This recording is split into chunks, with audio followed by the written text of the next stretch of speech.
भगौड़े नित्यानंद का नया दाव भारत को ही दिखा रहा ताव। पहले टापू खरीदा फिर बनाया देश, भारत के लिए है कलेश। साध्वी सिरे छोड़ दिया देश, कैलासा बनाया फैला रहा द्वेष। नित्यानंद की कंट्री, यूएन की मीटिंग, कैलासा की एंट्री। पहले टापू खरीदा फिर एक अलग देश बनाया, लोगों के आने के लिए सरकारी सिस्टम की शुरुआत की और वो रेप का आरोपी यूएन की मीटिंग तक पहुंच गया। इतनी जल्दी और इतनी आसानी से ये सब होना हैरान करने से कम नहीं, क्योंकि भारत के कानून में वो रेप का आरोपी है। एक ऐसा देश जिसके अस्तित्व का कोई पता नहीं और वो यूएन की मीटिंग में शामिल हो जाए तो बवाल तो होना ही है। शुरू कहां से किया जाए यही समझ में नहीं आ रहा।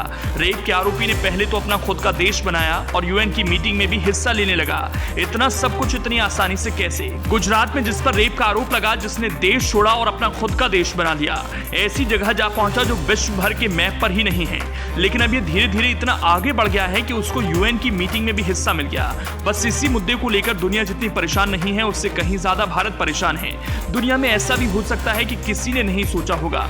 इतनी बड़ी कामयाबी कहें या फिर साजिश, किसी को कुछ समझ में नहीं आ रहा। एक तरफ रूस यूक्रेन के युद्ध ने दुनिया भर के देशों को परेशान कर रखा है, एक तरफ कोविड ने चीन समेत कई देशों में जिस तरीके से हाहाकार मचाया वो किसी तरीके से शांत हुआ। लेकिन भारत के लिए एक ऐसी खतरे की घंटी बजी है जिसने सरकार को हिलाकर रख दिया। संयुक्त राष्ट्र में एक तरफ तो कई देशों को एंट्री नहीं मिलती और अचानक ऐसे देश को परमिशन मिल जाए तो ये सबको हैरान करेगा ही।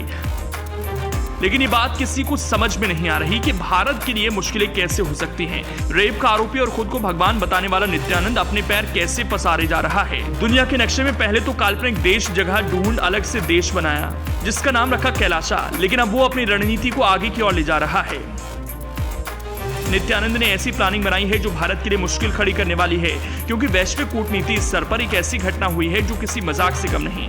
रेप के आरोपी और खुद को भगवान का दर्जा देने वाले नित्यानंद की ओर से स्थापित किया गया काल्पनिक देश कैलासा का एक प्रतिनिधि यूएन की मीटिंग में शामिल हुआ।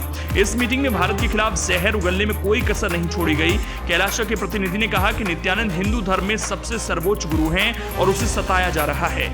यूएन की मीटिंग में नित्यानंद को सुरक्षा देने की मांग की गई। नित्यानंद के डेलीगेशन का आक्रोश पूरी तरह से भारत पर था, क्योंकि भारत से भागकर ही रेप का आरोपी ये ढोंग रच रहा है।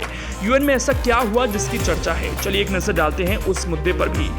नित्यानंद का पक्ष रखने के लिए विजय प्रिया नित्यानंद नाम की महिला यूएन के आर्थिक, सामाजिक और सांस्कृतिक अधिकारों की 19वीं बैठक में शामिल हुई। उसने दावा किया कि यूनाइटेड स्टेट्स ऑफ कैलासा के संस्थापक नित्यानंद का भारत उत्पीड़न कर रहा है।